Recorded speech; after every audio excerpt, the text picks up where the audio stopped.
രണ്ടു പേരുടെ മരണത്തിനിടയാക്കിയ അടൂർ പട്ടാഴിമുക്കിലെ അപകടത്തിൽ ചില ദുരൂഹതകൾ. അമിത വേഗത്തിൽ കാർ ലോറിയിൽ ഇടിച്ചെന്നാണ് സംശയം.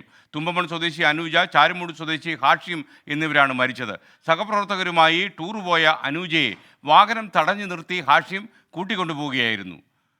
ശ്രീജിത്ത് ശ്രീകുമാരൻ പത്തനംതിട്ടയിൽ നമുക്കൊപ്പം ചേരുന്നു. Sreejith, good morning. എങ്ങനെയാണ് ഇത്തരം സംശയങ്ങൾ ഉരുത്തിരിഞ്ഞത്? ഏത് സാഹചര്യത്തിലാണ് ഇദ്ദേഹം അനൂജയെ കൂട്ടിക്കൊണ്ടുപോയത്?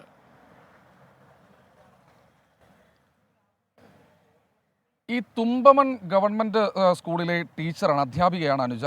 അവിടെ ഒരു ടീച്ചേഴ്സ് ടൂർ നടന്നിരുന്നു. അത് തിരുവനന്തപുരത്തെ മാജിക് പ്ലാനറ്റിലേക്കായിരുന്നു പോയിരുന്നതെന്നാണ് അറിയുന്നത്.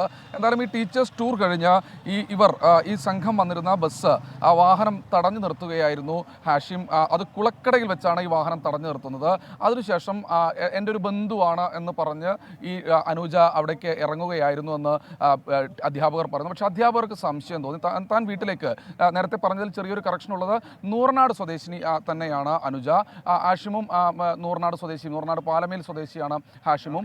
എന്തായാലും വാഹനം തടഞ്ഞു നിർത്തി അനുജ ഈ വാഹനത്തിൽ കയറുന്നു. ഉടൻ തന്നെ ബന്ധുക്കളെ വിവരം ഈ സഹാധ്യാപകർ അറിയിച്ചിട്ടുണ്ടായിരുന്നു. അവർ തൊട്ടടുത്ത പോലീസ് സ്റ്റേഷനിലേക്ക് ബന്ധപ്പെടുന്നു. അങ്ങനെയാണ് ഇതിലൊരു ദുരൂഹത ഉണ്ടാകുന്നത്. ഏതാണ്ട് ഒരു 10:30 മണിയോടുകൂടി തന്നെ ഈ ഭാഗത്ത് നിന്ന്, പത്തനാപുരം മേഖലയിൽ നിന്ന് വന്നതായിരിക്കാമെന്നാണ് മനസ്സിലാക്കുന്നത്. എന്തായാലും 10 കിലോമീറ്ററോളം ദൂരം ഈ പ്രദേശത്തേക്ക് ഉണ്ട്. ഈ പട്ടാഴിമുക്കിലെത്തി ഇത്തരത്തിൽ വാഹനം ഈ കണ്ടെയ്നർ ലോറിയിലേക്ക് ഇടിച്ചു കയറുകയായിരുന്നു എന്ന് പറയുന്നു. എന്തായാലും ഈ നാട്ടുകാർ, ആ പ്രദേശത്ത് ആ സമയത്തുണ്ടായിരുന്ന ചില നാട്ടുകാരുടെ പ്രതികരണമൊക്കെ നമുക്ക് തേടേണ്ടതുണ്ട്. ചേട്ടന്മാർ ആ സമയത്തുണ്ടായിരുന്നോ?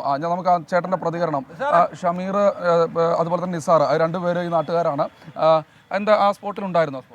ഇടിച്ചുകൊണ്ട് നമ്മൾ എന്തായിരുന്നു സംഭവിച്ചത് എന്ന് പറഞ്ഞാൽ ഈ വാഗണാർ മനപ്പുറം വന്ന് ഇടിച്ചു കയറ്റുമായിരുന്നു. വാഗണാറിലെ സ്വിഫ്റ്റ് ഡിസയർ ഇടിച്ചു കയറ്റുമായിരുന്നു.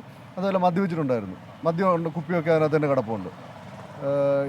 അന്നേരം പിന്നെ അത് കഴിഞ്ഞ് നമ്മൾ അടൂർ ഗവൺമെൻറ് ഹോസ്പിറ്റലിൽ പോയപ്പോൾ നമ്മൾ അറിയുന്നത് കൂടുതലുള്ള ടീച്ചർമാർ വന്നു. ഇവർ ടീച്ചർമാരെല്ലാം കൂടെ ടൂർ പോയതാണ്. മാജിക് പ്ലാനറ്റ് ടൂർ പോയിട്ട് വന്ന വഴിക്ക് കുളക്കട വെച്ചിട്ട് പിടിച്ചിറക്കുകയാണ് ഈ ടീച്ചറിനെ പിടിച്ചിറക്കിയതാണ്. അന്നേരം ആദ്യം ഈ മറ്റേ ടീച്ചർമാർ പറഞ്ഞ് ഞങ്ങളുടെ അനിയൻ കൊച്ചച്ഛൻ്റെ മോനാണ്, ഞങ്ങൾ അനുജ പറഞ്ഞു. അങ്ങനെ അത് കഴിഞ്ഞിട്ട് ഇവർ പൊക്കി കഴിഞ്ഞപ്പോൾ വേറൊരു ടീച്ചർ വിളിച്ചു. ഈ അനുജ ടീച്ചറിൻ്റെ ഫോണിൽ വിളിച്ചപ്പോൾ പറഞ്ഞത് ഞങ്ങൾ ആത്മഹത്യ ചെയ്യാൻ പോകുമെന്ന് പറഞ്ഞു. അത് ഈ ടീച്ചർമാർ അവിടെ ഹോസ്പിറ്റലിൽ വെച്ച് ഞങ്ങളുടെ അടുത്ത് പറഞ്ഞായിരുന്നു. ഞങ്ങൾ പിന്നെ ഇവിടുന്ന് എടുത്ത് അങ്ങോട്ട് ഇറങ്ങുമ്പോൾ ചെറിയൊരു അനക്കം ഉണ്ടായിരുന്നു. പിന്നെ അവിടെ എത്തുമ്പോഴത്തേനും മരിച്ചു. ഇതാണ് സംഭവിച്ചത്. അതായത് നാട്ടുകാരാകെ പരിഭ്രാന്തിയിലാണ്. 10:30 മണി നേരം അത്ര വലിയ ആൾക്കൂട്ടമൊന്നുമുള്ള ഒരു പ്രദേശമല്ല പട്ടാഴിമുക്ക്. എന്തായാലും ആ പ്രദേശത്ത് ആ സമയത്ത് നാട്ടുകാരൊക്കെ തന്നെ ഉണ്ടായിരുന്നു. എന്തായാലും ആശുപത്രിയിൽ എത്തുന്നതിന് മുൻപ് രണ്ടുപേരും മരിച്ചിരുന്നു. രണ്ടുപേരും സൗഹൃദത്തിലായിരുന്നു എന്നാണ് ഏറ്റവും ഒടുവിൽ മനസ്സിലാക്കുന്നത്.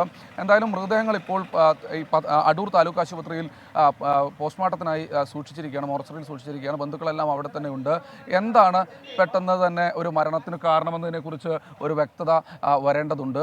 അതിന് തുടരന്വേഷണം വേണമെന്നാണ് പോലീസ് ഇപ്പോൾ അറിയിച്ചിട്ടുള്ളത്. എന്തായാലും മൃതദേഹങ്ങൾ ഇപ്പോൾ പോസ്റ്റ്മോർട്ടത്തിനായി അല്പസമയത്തിനകം തന്നെ പോസ്റ്റ്മോർട്ടം നടത്തി ബന്ധുക്കൾക്ക് വിട്ടുകൊടുക്കുമെന്നാണ് അറിയിച്ചിട്ടുള്ളത്. Okay, thank you Sreejith.